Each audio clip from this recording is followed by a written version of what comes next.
Hello, magandang araw mga sisi kong tunay. Gusto niyo bang matutunan ang pagluluto ng cold rice noodles? Tara, samahan niyo ako sa aking munting kusina. Ang una natin gawin dito mga kasisi kong tunay, magkuha tayo ng rice noodles. Kahit anong rice noodles pwede ditong gamitin.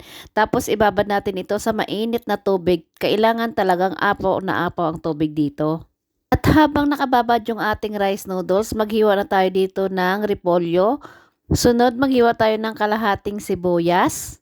Sa ating kawali, maglagay tayo dito ng tubig at pakuluan lang natin ito. Ilagay yung bell pepper, ilalagay rin natin yung ating cabbage, at ilalagay rin natin yung ating sibuyas. Haluin lang ito hanggang maluto pero wag masyadong overcook. Naglagay lang ako dyan ng katamtamang asin at haluin ng bahagya. Pagkatapos, salain natin yung ating vegetable sa ating salaan.